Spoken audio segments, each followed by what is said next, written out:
Revue des chantiers gouvernementaux à Ouagadougou, le Premier ministre a été à Basenko, à Bangrebogo, de la construction du projet 1500 logements à la construction de l'hôtel administratif dans la zone d'activité commerciale et administrative. Une technologie pour soulager les mineurs dans la recherche de l'or. Ce sont des promoteurs turcs qui la proposent au Burkinabé. Il s'agit du détecteur d'or que nous allons découvrir dans ce journal. Et puis le président malien Dioncounda Traoré annonce des discussions avec le MNLA. Un émissaire a été nommé pour conduire les négociations. Madame, Monsieur, bienvenue aux actualités sur la RTB. Tout d'abord, le président Compaoré invité à prendre part au sommet sur la sécurité et la sûreté maritime dans le golfe de Guinée par son homologue du Cameroun, Paul Biya. Le sommet se tiendra les 24 et 25 juin prochains à Yaoundé et c'est le ministre camerounais de l'administration territoriale et de la décentralisation qui a porté l'invitation en fin de matinée à Kossiam. Les journalistes ont saisi l'opportunité de cette audience pour interroger le ministre René Emmanuel Sadi sur la situation qui prévaut entre son pays et la République centrafricaine. Il s'exprime au micro de Maïmouna Traoré. Le président Paul Biya, le président Blaise Compaoré se connaissent depuis fort longtemps. Et au Cameroun, on sait que le président Blaise Compaoré a séjourné dans notre pays dans le temps. On n'a pas oublié cela. Et tout ceci constitue les fondements des relations particulières qui existent entre le président Compaoré et le président Paul Biya. Celui qui véritablement motive ma présence ici était de transmettre au président Blaise Compaoré une invitation du président de la République du Cameroun, une invitation à venir prendre part à un sommet qui va se tenir au Cameroun les 24 et 25 juin, sommet sur la sécurité et la sûreté maritime dans le golfe de Guinée. C'est un enjeu aujourd'hui qui est un enjeu majeur pour nos pays, d'abord les pays qui ont une façade maritime, mais aussi les pays non côtiers qui ont un intérêt à ce que nos zones maritimes, nos espaces maritimes soient sécurisés. Et donc c'est ce sommet qui va se tenir au Cameroun, à la demande du Conseil de sécurité, les pays membres de la CEDEAO, de la CEAC et de la Commission du Golfe de Guinée vont donc organiser ce sommet. On se retrouvait à Yaoundé pour se pencher sur cette question qui est importante, c'est la piraterie maritime, des vols à main armée dans les eaux territoriales, toute la situation dans la frontière entre nos deux pays, la RCA, le Cameroun. C'est une situation qui est sous contrôle. Nous avons pris des mesures pour sécuriser cette zone. Naturellement, notre pays a toujours été un pays d'accueil. Nous accueillons nos frères des environs qui parfois ont des problèmes et qui viennent chez nous.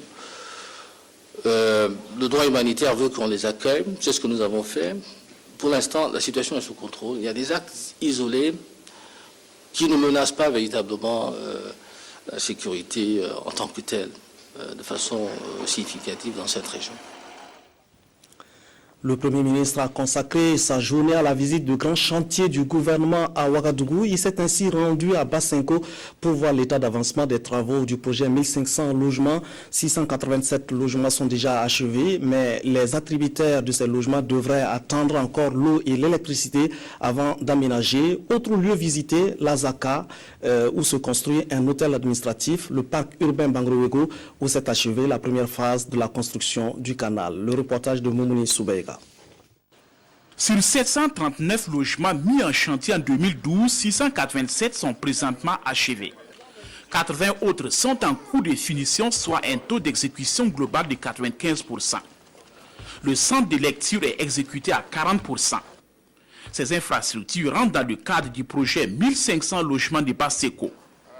Parmi les entreprises commises à cette tâche, il y a CGE qui compte réaliser des logements sociaux et économiques. Et donc la volonté est de construire 1 millier de logements sur une période de 2 ans. Logements de type F2, F3, sociaux, logements économiques. Nous sommes conscients que la demande est excessivement importante.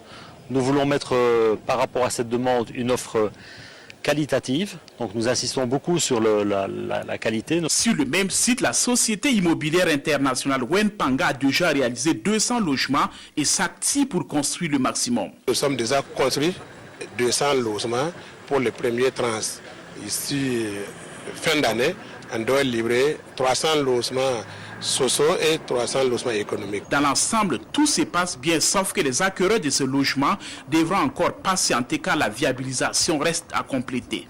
L'ONEA, la Sonabel ne sont pas encore prêts et ça, malheureusement, ça va retarder, je pense, l'exploitation vraiment de ces villas. Et donc, nous avons essayé de voir ce que nous pouvons faire. Nous avons donné des instructions pour qu'on puisse accélérer effectivement donc les travaux de viabilisation. Autre site, autre réalité. À l'hôtel administratif situé à la ZAD, les travaux qui avaient connu des difficultés au départ à cause de la présence d'une nappe phréatique avancent normalement selon les techniciens. Ici, le niveau d'exécution est estimé à 60% et les entreprises composées entre autres de Sol Confort et de Sogepar comptent remettre les clés en mars 2014. On a prévu que la construction physique du bâtiment finisse au mois de juillet et qu'à partir de ce moment-là, les corps d'état secondaire tels que les portes, les fenêtres, les équipements techniques puissent commencer à être placés. Le niveau des travaux actuels, je pense, c'est satisfaisant. Mais surtout, comme je l'ai pu le constater, la structure des bâtiments est vraiment très bien. Nous y tenons beaucoup. La dernière étape de la sortie du chef du gouvernement a été la visite du canal du parc urbain Bangreweogo. Les travaux de construction ont été lancés en 2011 et exécutés par Cogeb International et le cabinet AGM Conseil pour faciliter le ruissellement des eaux de pluie dans la ville de Ouagadougou. On a eu à faire des châteaux d'eau, on a eu à faire des caniveaux, on a eu aussi à faire même des aires de repos. Et voilà tout au long ce projet et dont on a eu à peu près 1 million de mètres cubes qu'on a évacué en dehors de ce canal. Quand on vient, on regarde ce changement, on ne peut être que content. Et je voudrais ajouter aussi une chose qui m'a aussi impressionné, c'est les travaux de curage réalisés par l'ONG Helvetas qui a réutilisé essentiellement les femmes qui travaillent non loin donc du canal. Et elles ont pu curer une bonne partie. Nous avons vu les tas d'ordures. Et que tout ça, également, ça va faciliter un bon drainage des eaux. Les regards sont désormais tournés vers la deuxième phase que le département de l'habitat et de l'urbanisme et ses partenaires comptent bientôt démarrer.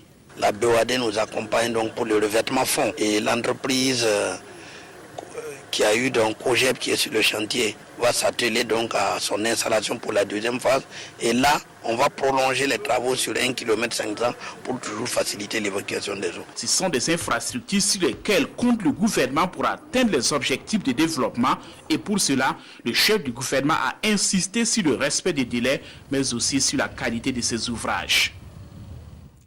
Tout à l'heure, la nuit du communicateur, au cours de laquelle seront décernés les trophées du Galian qui récompensent les meilleures productions en journalisme et en communication. Nous vous proposerons la cérémonie en direct. Caroline Tuina est déjà sur place. Bonsoir Caroline.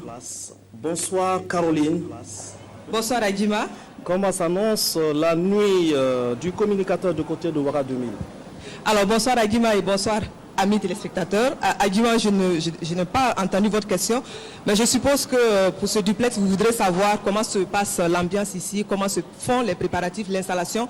La dernière touche, on va dire, puisque nous sommes effectivement à la nuit des Galians ici ce soir dans la salle de banquet de Ouaga 2000. Alors Adjima, je vais vous dire que tout se passe bien. Le dispositif est fin prêt et là même nous sommes actuellement sur la tribune sur laquelle vont se dérouler tout à l'heure les remises des prix de ce soir, donc dans toutes les catégories. Et pour parler de comment vont se dérouler exactement les remises, comment va se dérouler la soirée, j'ai avec moi monsieur le président du comité d'organisation, monsieur Adama Barrow. Avec lui, nous allons savoir plus en détail qu'est-ce qui va se passer ici ce soir. Monsieur Adama Barrow, bonsoir. Bonsoir Caroline. Voilà, et merci d'avoir répondu à notre invitation. Donc, comme je le disais, avec vous, on saura mieux dans les détails qu'est-ce qui va se passer, qu'est-ce qu'on va s'attendre à voir ce soir, qu'est-ce que le public doit s'attendre à voir ce soir. On va juste dire un tout petit peu, parce qu'il ne faut pas briser quand même. Voilà, il faut inviter les gens. Voilà, à venir à cette belle soirée. Mais je voudrais avant tout saluer l'immense travail que le jury a accompli, parce qu'il y avait énormément de candidats environ 300.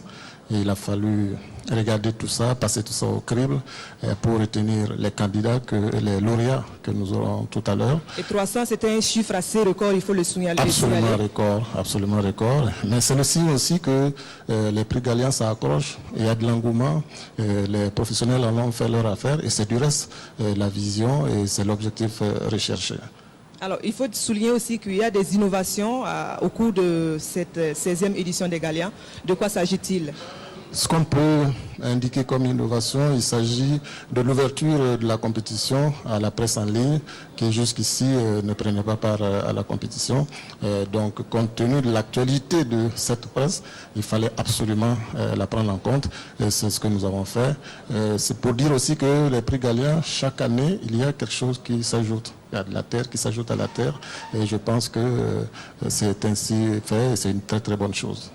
Voilà, je pense qu'on va juste inviter le public à faire le déplacement de la salle des banquets et je vais vous laisser le soin de le faire, monsieur le président du comité d'organisation. Oui, mais je voudrais aussi saluer monsieur Mahamoudou Ouedraogo, qui est le président d'honneur de cette 16e édition des prix Gallian, qui, comme vous le savez, est celui-là même qui a initié cette compétition. Au départ, c'était le meilleur agent du mois de la télé. Ensuite, il y a eu les masques d'or. Et aujourd'hui, nous sommes au prix Gallian. C'est un homme pétri d'expérience et je pense que son message que nous aurons tantôt édifiera sans nul doute les jeunes. Voilà, Adjima, ce qu'on peut retenir pour cette soirée qui est en train de se préparer, qui est en train de se mettre en place. Je rappelle que c'est pour 21h tout à l'heure, donc à suivre sur votre petit écran. Adjima, vous avez l'antenne pour la suite du journal. À tout à l'heure pour la nuit du communicateur. Nous continuons à dérouler cette édition du 20h à l'hémicycle. Le débat a porté hier sur la loi organique portant attribution, organisation et fonctionnement du médiateur du FASO. Les députés se sont penchés également sur le financement de la troisième phase du deuxième programme national de gestion des terroirs, PNGT 2, compte rendu des débats à l'hémicycle avec Kwame Bama et Sylvain Vebamba. Le programme national de gestion des terroirs PNGT, à qui le Burkina doit la promotion de l'approche participative, la promotion de la décentralisation et l'élaboration de la politique nationale et surtout de la loi sur la sécurisation foncière, achève sa deuxième phase en juin prochain. Pour pérenniser ses acquis, l'Association internationale de développement IDA accepte à travers un prêt de poursuivre son accompagnement au Burkina pour l'exécution de la phase 3 du PNGT 2 qui ira de 2013 à 2018. Le ministre en charge de l'agriculture, venu défendre le dossier devant la représentation nationale, est tout naturellement satisfait de ce quitus des députés. Nous sommes vraiment très satisfaits de l'acceptation de l'Assemblée nationale de nous donner l'autorisation de ratifier cet accord de prêt qui va vraiment permettre de renforcer les capacités des 302 communes rurales et de faire en sorte qu'on puisse faire des investissements structurants au niveau de ces communes, mais aussi de faire en sorte à ce qu'on puisse appliquer les textes de la loi sur le foncier rural. S'agissant du second dossier, il faut rappeler que créé en 1994, c'est en 2011 que l'institution médiateur du FASO a été inscrite dans la Constitution en son article 160. Ainsi constitutionnalisé, il fallait créer une loi organique qui régisse son organisation et son fonctionnement. Pour les réformes, et pour le service public, c'était des personnalités comme le chef de l'État, le gouvernement qui pouvaient le faire, nous interpeller. Mais maintenant, avec la société civile, cela est possible. Et je pense que l'élargissement de l'assiette pour nous interpeller permet de nous rapprocher davantage du citoyen. Bon. Et puis il y a aussi cette possibilité qui est désormais reconnue au médiateur du FASO de prêter serment. Ces deux projets de loi ont été adoptés à l'unanimité des 112 votants. Les membres du comité de suivi de la mise en œuvre des réformes politiques préparent un rapport à remettre au Premier ministre début juin. Les différentes activités menées après les assises nationales vont être passées en revue et capitalisées dans un document final. Mais d'ores et déjà, le vice-président du comité juge la mise en œuvre des réformes politiques satisfaisantes. Malik Nikema et Simon Gongo. Les sourires aux lèvres, Amadou Dabo est satisfait de la mise en œuvre des réformes politiques consensuelles du CCRP. Depuis les assises nationales, près de 60% des réformes ont été mises en œuvre selon le vice-président du comité de suivi et d'évaluation. La plupart des réformes consensuelles qui ont été adoptées par les assises nationales a été, j'allais dire, presque à 60 ou à 70% exécutées par le gouvernement. Ce qui reste, il s'agit de la politique sectorielle de chaque ministère. Ça, c'était des revendications comme ça qu'au niveau des assises, nous avons listé. Et se trouve même déjà que le gouvernement était en train de mettre en œuvre ces différents points évoqués au niveau des assises nationales. Donc nous pouvons dire que vraiment, en tout cas en ce qui nous concerne, il y a plusieurs lois qui n'ont pas encore passé. Il y a une d'ailleurs qui passe ce matin au niveau de l'Assemblée nationale et nous sommes, j'allais dire, satisfaits du travail abattu depuis les assises nationales. Une loi organique sur le Sénat est en débat à l'Assemblée nationale. Ce matin, les membres du comité préparent le rapport final.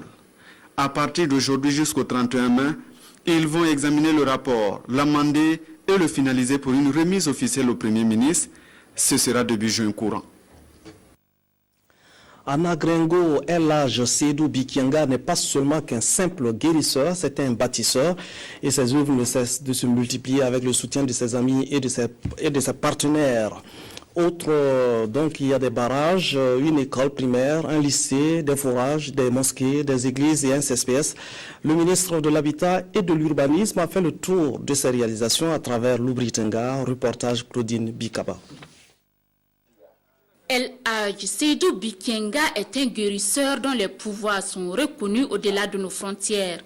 C'est grâce à cette activité qu'il a pu réaliser des infrastructures telles que des barrages, un lycée, des forages, des écoles primaires, un CSPS qu'il entend renforcer par un bloc opératoire dont la construction est en cours et bien d'autres. Ce sont ces réalisations qui justifient la présence du ministre de l'Habitat et de l'Urbanisme en ces lieux.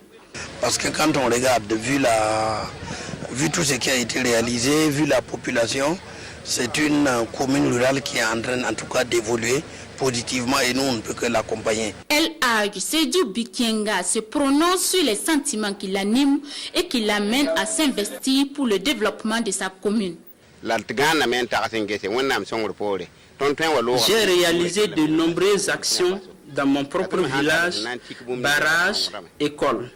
Ici, également, j'ai pu construire des mosquées et églises pour les musulmans et les chrétiens. Mais j'ai compris qu'il faut travailler à ce que la mémoire reste même si un jour je venais à quitter ce monde. Après moi, il faut que ces actions puissent servir de bon exemple et cela serait de cette façon que je serai récompensé. L'initiative de cette cérémonie a pour cet homme un double sens. D'une part, il veut que les autorités viennent constater par eux-mêmes l'état d'avancement de ces réalisations et d'autre part, leur soumettre des préoccupations. Il reçoit de plus en plus beaucoup de monde et les conditions dans lesquelles les gens s'installent, mais donc nous en tant que techniciens de l'aménagement de l'espace, que nous puissions l'accompagner dans la gestion et la maîtrise donc de l'occupation de cet espace. Des préoccupations pour lesquelles le ministre de l'Habitat et de l'Urbanisme se veut rassurant quant à leur résolution. Et c'est pour cette raison d'ailleurs qu'il est venu exprimer la reconnaissance du président du Faso et de l'exécutif à son égard.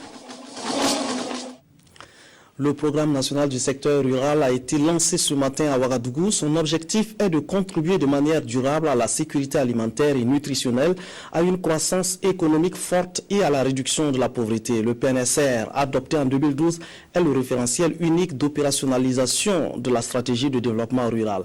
Le reportage de C. Sylvestre Da. Le programme national du secteur rural PNSR, adopté en Conseil des ministres en octobre 2012, est le fruit du dialogue et du consensus des acteurs du monde agricole.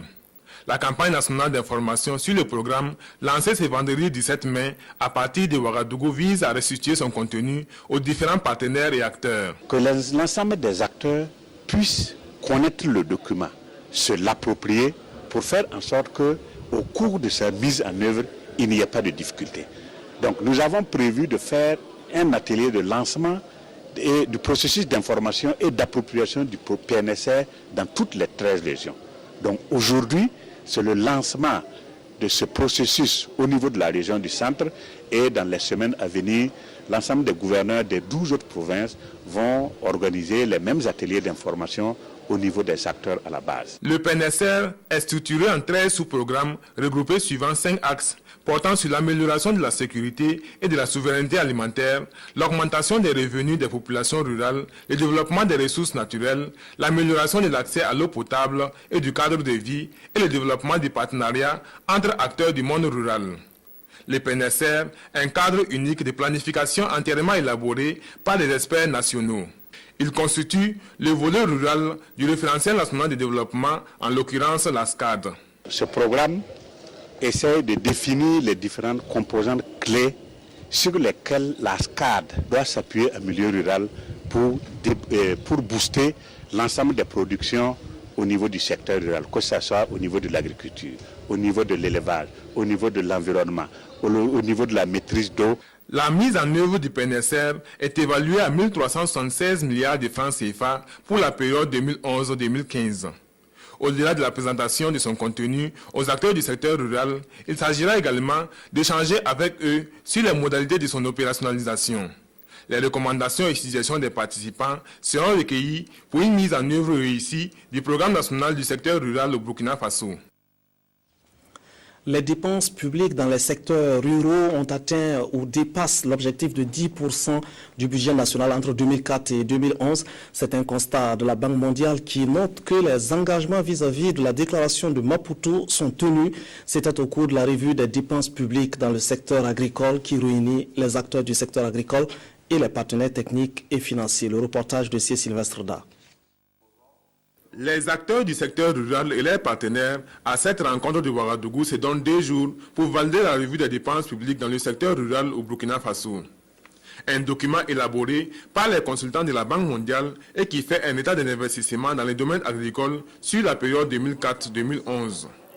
La revue fait ressortir que depuis 2004, le Burkina consacre chaque année en moyenne 14% de son budget au secteur agricole et de ce fait figure parmi les pays qui ont tenu l'engagement des chefs d'État pris à Maputo en 2003 de consacrer au moins 10% des budgets nationaux au secteur agricole afin d'améliorer les performances des 10 secteurs. La revue de la dépense publique a permis de confirmer cet engagement de nos chefs d'État de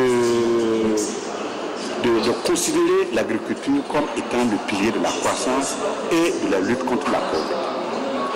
Mais la revue de la dépense publique permet également d'apprécier la qualité de la dépense.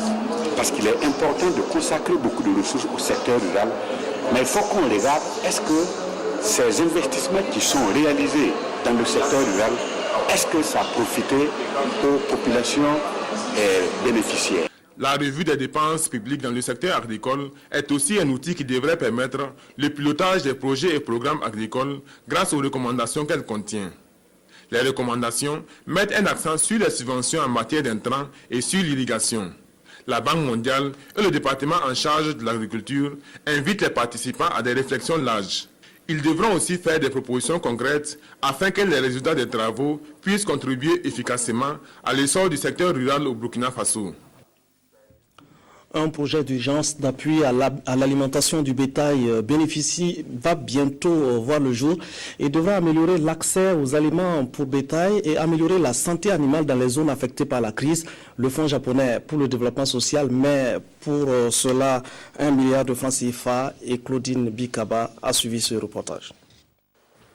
Une signature d'accord de financement du projet d'urgence d'appui à l'alimentation du bétail PUAAB entre la représentante résidente de la Banque mondiale et le ministre de l'économie et des finances, Lucien Marie Noël Bembamba. Ce projet a été créé pour répondre à la crise alimentaire qu'a traversé le Burkina de la période 2011-2012. D'un montant estimé à 1,5 milliard, cet accompagnement devrait faciliter l'accès à l'aliment bétail, à l'eau et aux médicaments sanitaires pour protéger les animaux. Pour accélérer la croissance économique du Burkina Faso, il est nécessaire de poursuivre la filière d'élevage pour aussi répondre à des besoins des animaux, qui est quand même un atout. Et le Burkina Faso a fait une requête à la Banque mondiale, à ce fonds.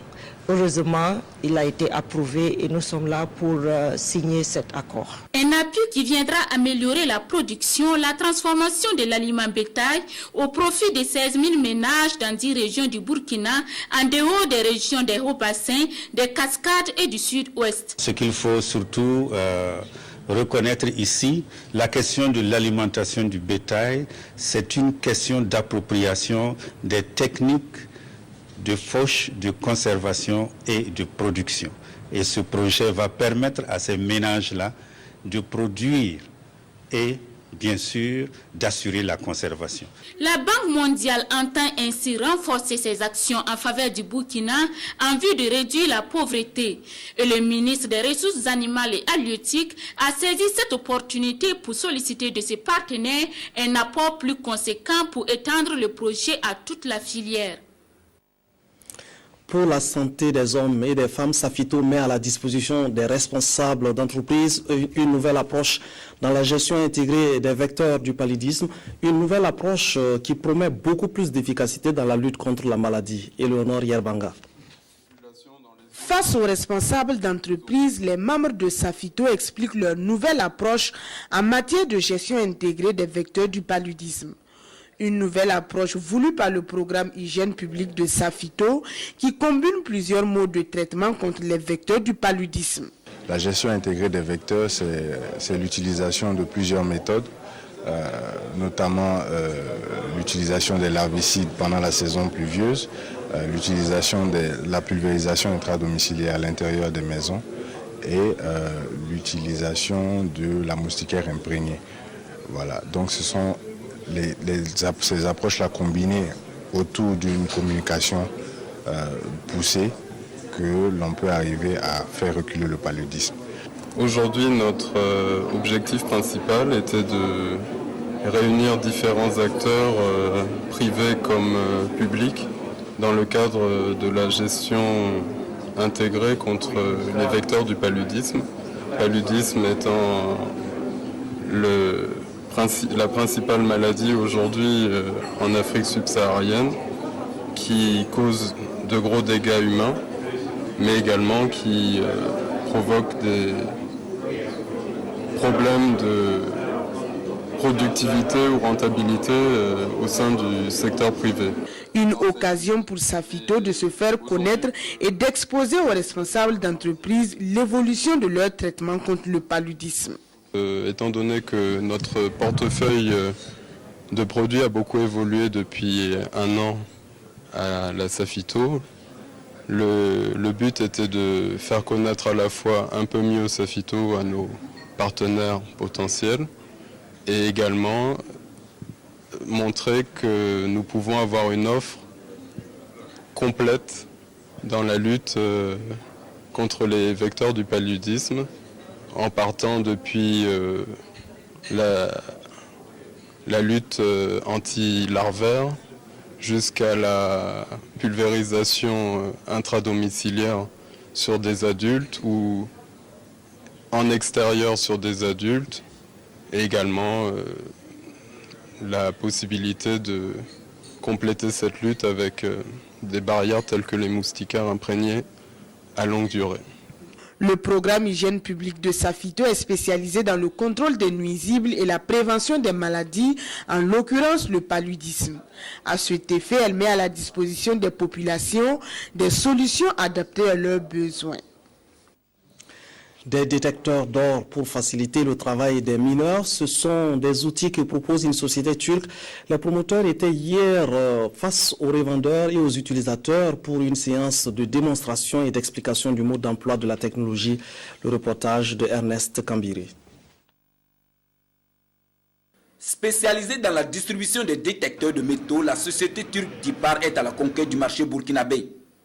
Face ici aux revendeurs et aux utilisateurs que sont les mineurs et les orpailleurs, les responsables et les techniciens de la société présentent les performances des différents types de technologies pour détecter l'or, le métal précieux.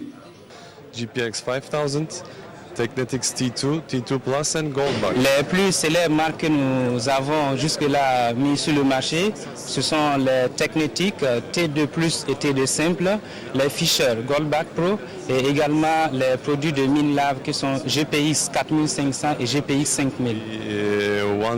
People in Burkina Faso also. Autour de cette table, ils sont irakiens, américains, turcs, guinéens et burkinabés et leur mission, faire adopter ces détecteurs d'or par les burkinabés. Et au cours des échanges, l'accent est mis ici sur l'impact socio-économique de ces nouveaux produits. J'ai eu à enseigner aux participants comment utiliser de façon professionnelle ces détecteurs et surtout comment est-ce qu'ils peuvent adapter les détecteurs au niveau des sols parce que les sols sont différents et c'est par cette adaptation au sol qu'on peut arriver à de meilleures performances. In Burkina Faso. We will be going out into the field and talking to a number of people about. Nous sommes ici au Burkina pour bien entendu insister sur la capacité, sur comment est-ce que les gens peuvent adapter les machines au niveau des différents sols. Et nous irons sur le site et concrètement nous allons enseigner aux gens, vu les types de sols qui sont au Burkina, comment est-ce qu'ils peuvent régler les machines et vraiment les adapter au sol afin d'obtenir assez d'or. Do a good job, and so that's why we're here with this technology. Investir et tirer des profits directs, la société DIPAR, à travers cette opération de charme, apporte selon son directeur général des moyens plus adaptés et plus sûrs pour prospecter et trouver l'or au Faso. Pendant ce temps, l'événement CEMICA s'annonce pour le 23 mai. C'est le Salon international de l'énergie, des mines et des carrières qui propose cette année une réflexion sur le thème « Investir en Afrique de l'Ouest, harmonisation de la réglementation minière dans l'espace UEMOA ». Wendata Nathalie Kaouré nous en parle. Le CEMICA est un cadre d'échange qui rassemble chaque année les acteurs internationaux des filières énergie, mines et carrières pour promouvoir leurs produits et nouer des partenariats. Pour la deuxième édition qui se tiendra du 23 au 25 mai 2013, 55 nationalités ont été enregistrées et beaucoup d'activités sont au programme. Le CEMICA 2013 va connaître des conférences de haut niveau, des tables rondes, mais également des rencontres d'affaires B2B et des expositions et des événements spéciaux. Il était important pour nous, à travers cette conférence de presse, de rassurer les partenaires et les participants que l'organisation est fin prête pour les recevoir. Selon le comité d'organisation, à ce jour, il n'y a plus de stands disponibles, preuve que les acteurs du domaine ont un réel engouement pour le CEMICA. Les stands seront mis à la disposition des exposants à partir du lundi 20 mai et ces derniers sont invités à s'organiser pour la bonne tenue de l'événement. Nous invitons tous les exposants à prendre possession de leur stand à partir du lundi 20 mai, à partir de 8 h. Et de décorer leur stand avant le mercredi 22 mai à 18 h. À partir du mercredi 22 mai à 18 h, nous fermons le site du CIAO, nous le sécurisons et ça ne sera réouvert qu'à la cérémonie d'ouverture. Il est à noter qu'une des activités prévues sera annulée. Il s'agit de la bourse des permis qui est un marché de négoce de titres miniers et d'investisseurs, mais pour laquelle seulement 2 personnes se sont inscrites. Le comité d'organisation compte sur la presse pour réussir cette édition du CEMICA. Pour cela, le stand numéro 12 sera un centre de presse équipé d'ordinateurs avec une connexion à Internet pour permettre aux journalistes de travailler dans de bonnes conditions. Des tables rondes et des débats, des activités sportives et culturelles, des baptêmes de places publiques, des activités pour marquer les 50 ans de l'OUA, actuelle Union africaine. Au Burkina Faso, le jubilé d'or est placé sous le thème de panafricanisme et la renaissance africaine. Frédéric Etienne Bassenga. C'est sous le thème panafricanisme et renaissance africaine que les 54 pays de l'Union africaine célébreront le jubilé d'or de leur institution. Membre fondateur de l'OUA devenu aujourd'hui l'UA, le Burkina Faso entend marquer d'une pierre blanche cette commémoration. Et pour y arriver, une série de manifestations a été concoctée et mûrie. C'est donc pour les déballer que le ministère des Affaires étrangères et de la coopération régionale a convoqué les hommes de médias. Il est prévu le 20 mai 2013 à la salle des banquets de Ouagadougou la cérémonie officielle de lancement des activités commémoratives du cinquantenaire. Cette cérémonie sera placée sous le très haut patronage de son Excellence, Monsieur le Président du Faso. Plusieurs autres activités viendront donner un éclat particulier à cet événement majeur. Il s'agit de conférences publiques et d'une table ronde à la télévision nationale sur des termes pertinents en rapport avec le thème central. Il est également prévu des activités à caractère populaire. Un cross aura lieu dans l'après-midi du 20 mai et le départ sera donné devant le ministère des Affaires étrangères. Il sera également question de baptême de place publique à Ouagadougou et à Bobo-Dioulasso, et c'est la grande nuit culturelle au Sénasa qui mettra fin à ces festivités marquant le 50e anniversaire de l'OUA-UA. Écho de nos collectivités, Boudri dans le Gouanzourou a installé son maire ce 11 mai. Il s'appelle Anatole Congo et il nourrit de grands projets pour sa commune. C'est Sylvestre Da. Officiellement installé dans ses fonctions de maire ce samedi 11 mai 2013, Anatole Congo entame un deuxième mandat à la tête de Boudri, une commune située à quelques 15 km de Jorgo, le chef-lieu de la province de Ganzourgou. L'électrification de la localité et les nombreuses réalisations dans les domaines de l'éducation, de la santé, de l'eau, de l'assainissement, de l'élevage et de l'agriculture, entre autres, que le maire n'a pas manqué de dégrainer à la tribune, lui ont valu sans doute la confiance renouvelée des populations à travers les 153 conseillers municipaux. Et pour les 5 ans à venir, Anatole Congo et son nouveau conseil municipal s'inscrivent dans une continuité dans l'action. Travailler pour le développement institutionnel, faire en sorte que les citoyens, les usagers de la mairie, pour les actes d'état civil et les documents administratifs de tout genre, puissent être à l'aise dans la délivrance de ces documents. Ensuite, nous allons œuvrer pour l'amélioration de l'offre éducative. On note aussi l'électrification rurale, le développement des services sociaux, l'accompagnement de la mise en œuvre à Boudri des projets de la Banque mondiale et du MCA, l'aménagement des routes, bref, les besoins des 83 000 habitants des 75 villages de la commune de Boudri restent énormes. Pour la relève de ces défis, les maires comptent aussi sur la mobilisation des ressources internes, mais aussi sur l'apport des partenaires au développement. En 2007, ils avaient un budget de 27 millions. On est aujourd'hui à plus de 300 millions, ce qui est une très bonne chose pour nos collectivités. Et nous sommes venus justement pour accompagner cet élan-là, et que pour les populations attendent beaucoup de nous au niveau du développement à travers leurs préoccupations. Anatole Congo invite les populations et les conseillers municipaux à se départir de toute étiquette politique, sociale ou religieuse et à une synergie d'action pour construire main dans la main la commune de Boudri. Des élèves à la découverte de l'Assemblée nationale, ils viennent de Zaktouli et ils ont pu découvrir l'hémicycle où l'on vote la loi, où le peuple à travers ses représentants contrôle l'action gouvernementale. La visite de ce haut lieu de la démocratie est devenue courante, il faut le dire, comme le précisent Kwame Bamaï et Sylvain Vebamba.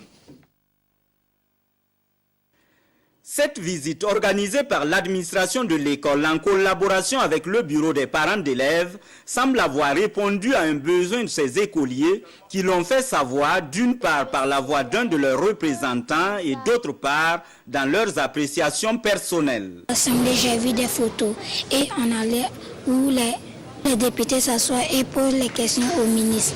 On nous a dit le nombre de députés. Les députés sont 127. On nous a dit aussi ce que les députés font. Je suis contente de ce que j'ai fait. Satisfaction également du côté de l'administration de l'école qui voit dans cette activité un cadre d'éducation et de formation. Et ce sont ces enfants-là qui sont les futurs du pays. Alors, amener à l'Assemblée nationale pour savoir, connaître davantage ce qui se passe ici, pour nous, c'est très important. Donc pour l'éducation des enfants, d'abord au civisme, mais surtout nous pensons que l'avenir du pays dépend aussi de ces enfants-là. Il est très important de les faire connaître.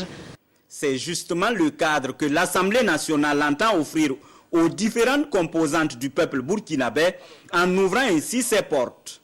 L'engouement ce matin pour ces enfants de venir à l'Assemblée nationale, c'est d'abord la population elle-même qui a soif de savoir ce que c'est que l'Assemblée nationale et que font leurs représentants. Il faut dire que tout cela s'inscrit dans une ligne de couverte du Parlement. Par semaine, nous sommes en moyenne à 2 groupes. Et quand on calcule, on est dans l'ordre de 10 groupes qui se manifestent dans le mois. Et avec un nombre qui oscille par visite entre 50 à 150. Il faut rappeler qu'en plus de ces visites guidées, les travaux en commission et les séances plénières sont également ouverts au public. Ils vendaient des stupéfiants dans les établissements scolaires, 10 dealers qui viennent d'être mis aux arrêts par la gendarmerie. Une petite dose de drogue livrée aux élèves pouvait coûter la somme de 500 francs. Reportage Yolande Lompo. Au sein des lycées et collèges dans les villes de Ouagadougou et de Bobo-Dioulasso, s'est installé un commerce de drogue. Même les élèves de la classe de 6e en consommeraient. Les plus exposés étant ceux qui sont en classe d'examen parce qu'on les aurait convaincus que la drogue est un bon stimulant pour un succès garanti. L'enquête a débuté le 9 mai 2013 suite à l'interpellation d'un élève de la classe de 3e d'un établissement scolaire de la place. Ce dernier dénonce des individus auprès desquels ses camarades et lui se ravitaillent. Il s'agit des sieurs Ouedraogo Léonard, Kabore Ousmane, Ouedraogo Moussadi Douanier et Bazio Oudoudi Rasta. Poursuivant, notre interlocuteur précise que le sieur Ouedraogo Léonard leur fournit du stupéfiant sous forme liquide conditionnée dans de petits flacons. Nous parvenons dans la nuit du 13 mai 2013 à mettre la main sur l'ensemble des personnes mises en cause dans la zone non lotie du quartier Zongo. Les perquisitions menées au domicile de ces derniers confirment leur implication dans ce trafic ignoble. Chez le sieur Ouedraogo Léonard, une grande quantité de chanvre indien a été découverte, ainsi qu'une importante somme en pièces de monnaie représentant le fruit de sa vente journalière. Il avoue que l'activité est rentable et soutient qu'il se ravitaille chez un certain Bouba de nationalité ghanéenne. En outre, elle appelle les parents d'élèves à plus de vigilance pour les aider à contenir le fléau de la consommation de stupéfiants en milieu scolaire. Le second cas présenté à la presse a concerné l'affaire de l'assassinat de Mme Judith Kabore. En rappel, la regrettée avait été découverte par un berger à côté de son bébé que le présumé assassin avait épargné au moment où il emportait sa moto. Qui nous laisse croire que c'est réellement un délinquant notoire. Pendant l'interrogatoire, on lui a demandé comment tu circules avec la moto. Il nous a fait savoir que c'était avec un reçu d'achat. On s'est déplacé à Tangen Dansouri où il réside et pendant la fouille, on a découvert qu'il avait déchiré la carte grise en deux. Ne pouvant pas la jeter, il a enfui ça dans ses paires. Quant au troisième coup de filet, il est en relation avec une plainte de la Sonabi déposée à leur niveau il y a de cela 6 mois. 54 bouteilles de marque Butagaz chargées par le truchement de Sodigaz à la Sonabi. Voilà l'activité à laquelle se livrait le sieur Alassane Ouedraogo depuis un certain temps, qui a été appréhendé à Zaktouli. Au Burkina Faso, l'État supporte de moitié le prix du gaz, si bien que la bouteille de 12 kilos, vendue à 5 000 francs CFA sous nos cieux, est revendue à près de 12 000 francs CFA dans les autres pays. Cela constitue une perte pour les distributeurs agréés et partant du même coût pour l'État et le consommateur lambda, selon les représentants de la Sonabi. Et à la gendarmerie de préciser que ces bouteilles vides ont été chargées sur plusieurs camions citernes par lot de 4 ou 5 pour pouvoir rentrer et sortir facilement. Dans les prochains jours, la Sonabi procédera à des saisies systématiques de bouteilles chez les distributeurs non agréés afin d'assainir le secteur. À Zignaré, ce sont des braqueurs qui viennent d'être mis hors d'état de nuire. Ils dépouillaient des camions en stationnement ou en panne, principalement sur l'axe Ouaga-Koupela. La gendarmerie a démantelé un réseau de trafic d'enfants également. Les enfants étaient livrés à Léo pour travailler dans les champs contre une contrepartie de 100 000 francs CFA reversés chaque année aux parents. Le reportage de Jacques Lamissa Tarpaga. Ils sont 6 et à bord de cette Mercedes, ils écument les véhicules de transport routier en stationnement ou en panne.